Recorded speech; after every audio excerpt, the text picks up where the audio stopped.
The Nassau PBA is blasting the Nassau County Executive's move to relocate the ICE agents to the campus of Nassau University Medical Center. Rallies were actually held today in Mineola denouncing that plan, and union leaders say the decision threatens public safety and puts their officers at risk. To take that cog out of the wheel, it's mind-boggling to us. It really is madness. This is all a political decision. It has nothing to do, it's not rooted in reality, it's not rooted in law enforcement. It's just a stupid decision.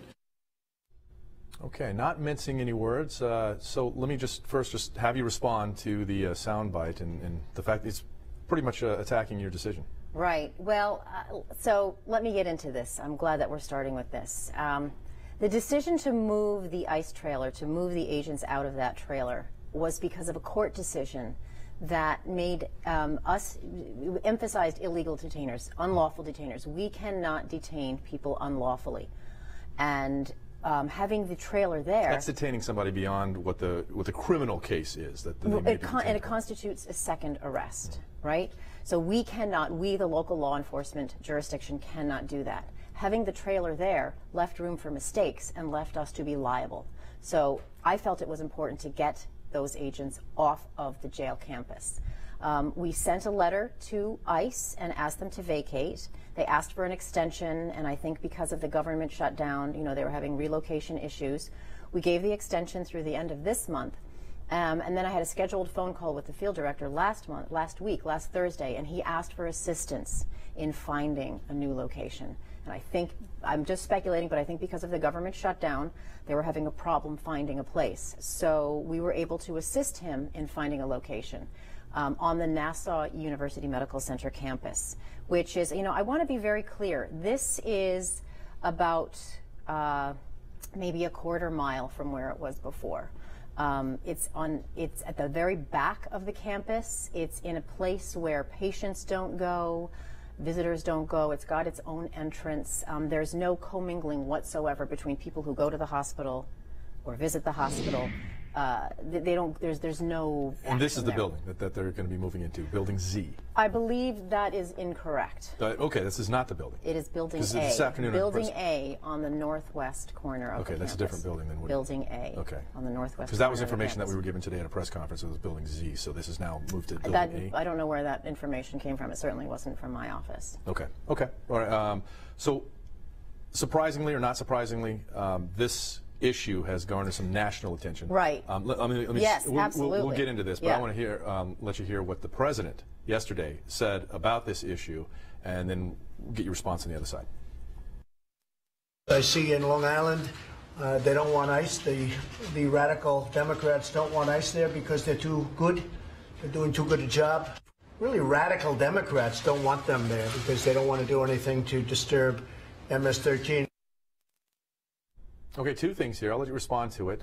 He's calling you radical, and all the Democrats radical, and he's saying that you're moving ICE out because ICE is doing too good of a job. So you know, he clearly does not know the facts. We are moving field agents a quarter mile from a ratty, dilapidated old trailer into an office a quarter of a mile away. That's what's happening.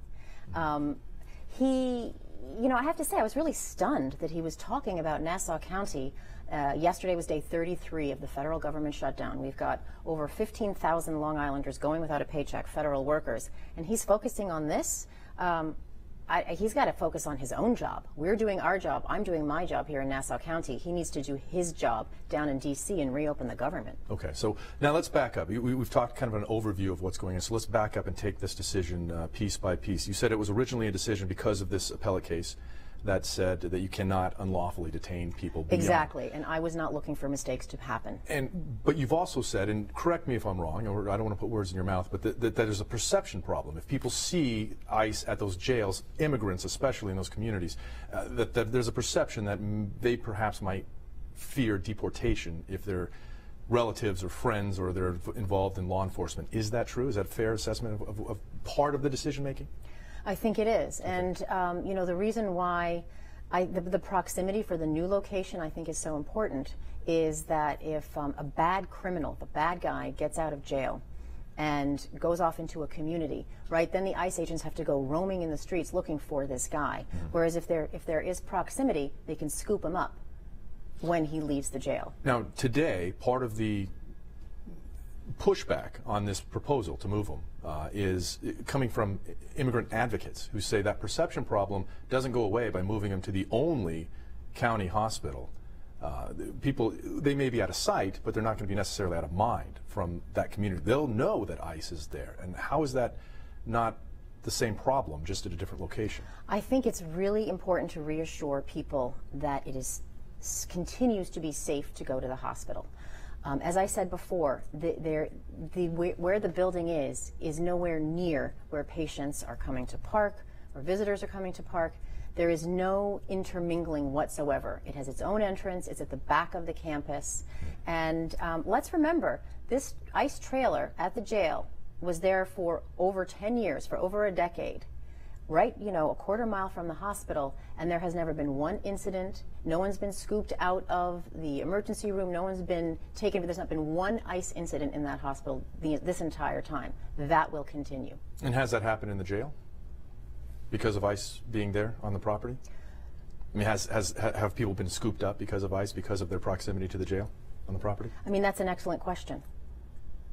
I'm not sure of the answer. Okay, okay. And have you looked at Suffolk County? Because Suffolk County is not doing this. They're remaining. ICE is remaining on, and they are on. I can't speak for Suffolk. All I know is that I'm not looking for us to make mistakes on unlawful detainers here in Nassau County. Okay. But we're doing everything we can to keep our community safe, and we're continuing to work with our federal partners, including ICE, in keeping our crime numbers at historic lows. Okay. Now, January 31st is the deadline. You said there was a discussion in December. You gave them an extension to go through the end of this month, basically. That's 6 days away. With the government shutdown, is that reasonable for ICE? I mean, what happens if ICE says, we can't move out in this 6 days? Well, then ICE will have to find another arrangement for itself. Okay. Yeah. And as a practical matter, do you know whether the building that they're allegedly going to move into, this building A, is even habitable? Is ready for them? From what I understand, yes. I'm assuming work has to be done. They've got to move their computers and all of that sort of thing. Okay. And this is just from what we're hearing from critics, these questions that are coming out.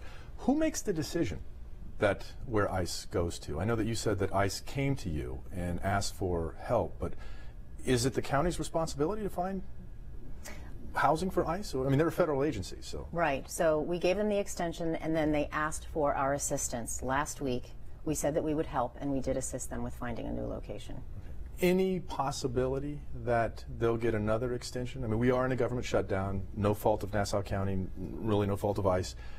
If on a practical matter that they just cannot do this in 6 days, I mean, they seem to not even be able to find a location. They came to the county for help. That the county's willing to give them another extension and say maybe? Let's cross that bridge when we come to it. That's a hypothetical. Let's see where we are at the end of the month. Okay, it's a big topic. I wish we had more time to talk about it. It's a huge topic, and I appreciate you fielding the questions. Absolutely. These are tough questions. Absolutely, and I think, you put your finger right on it. With this government shutdown happening, it's kind of thrown a lot of things into disarray. And I can only speculate, but it appears to me that they were asking for our help because of the shutdown. They were having relocation issues.